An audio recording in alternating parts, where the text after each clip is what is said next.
ایک بزرگ تھے، یہ نہر کنارے وضو کر رہے تھے تو کئی دنوں کے فاقے تھے۔ کیا دیکھا کہ پانی کی سطح پر بہتا ہوا ایک خوش نما سیب آیا تو اشتہاق غالب ہوئی، اس کو پکڑا اور کھا لیا۔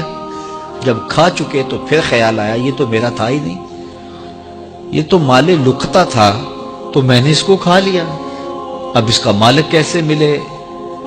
جس سمت سے پانی آ رہا تھا اس سمت سفر شروع کر دیا۔ کئی دنوں کی مسافت کے بعد دیکھا کہ ایک باغ ہے جس کی شاخیں اس پانی کی طرف لٹک رہی ہیں۔ سمجھ گئے کہ یہیں سے گرا ہوگا اور میں نے کھا لیا۔ خیر باغ میں پہنچے، مالک سے ملے، کہا کہ یوں میں نے ایک سیب کھا لیا ہے اور میرا غالب گمان یہ ہے کہ اس باغ کا وہ سیب تھا، تو میں معافی مانگنے آیا ہوں، یا پھر بتائیں کہ اس کا ہرجانہ کیا ہوگا۔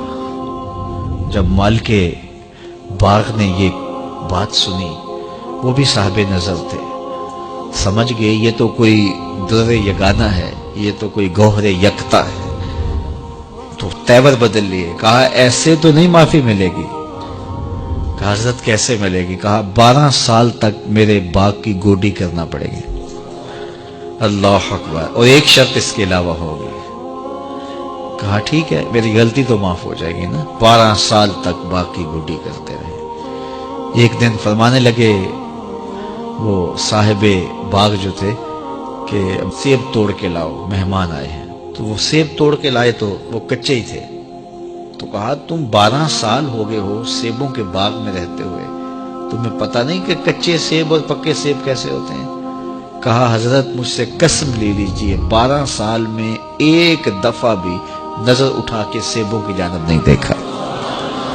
ایک سیب کھایا تھا، میں تو اس کی سزا بھگت رہا ہوں، میں تو گوڈی کرتا ہوں، اوپر کبھی نظر بھی میں نے نہیں اٹھائی۔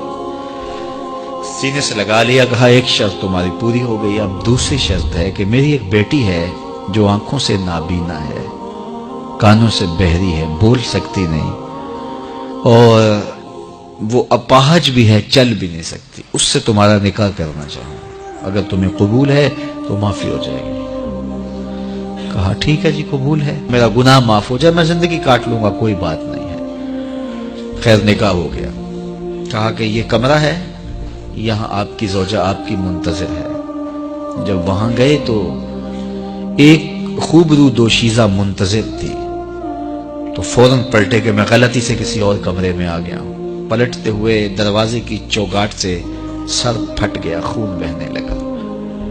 جب باہر آئے تو صحن میں پہنچے تو وہ بزرگ وہاں تھے۔ کہا کیا ہوا؟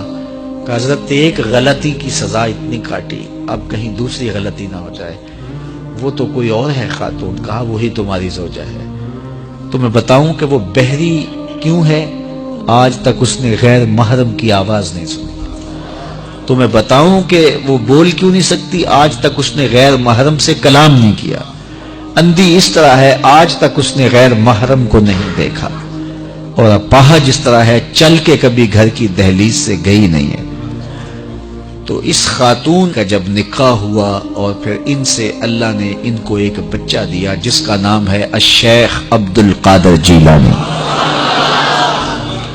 جب ماں باپ اس طرح کے ہوں تو بیٹے اس طرح کے ہی ہوتے ہیں۔ باپ کا لقمہ پاک اور ماں اپنی آبرو کی کیسی محافظہ، پھر در یگانہ اور گوہر یکتا جو پیدا ہوتا ہے وہ دین کی احیاء کرنے والا ہے، دین کی مردہ قدروں کو نئی زندگی دینے والا ہے۔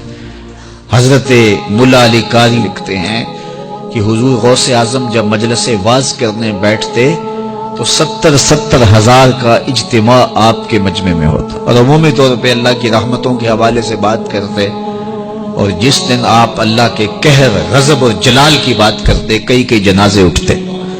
یہ آپ کی گفتگو کے اندر عصر کا رنگ اور شیرینی تھی۔ اللہ اکبر۔ تو باپ دیکھیے کہ رزق کے معاملے میں کتنا محتاط ہے، اور ماں دیکھیے اپنی عصمت کی کتنی حفاظت کرنے والی ہے۔ مائیں بچوں کی تربیت کرتی ہیں، ماؤں کے ذریعے سے پاکیزہ صفت بچے جنم لیتے ہیں، تو لہٰذا ماؤں کو اچھی تربیت کا حامل ہونا چاہیے تاکہ وہ آگے اچھی تربیت خود کر سکے۔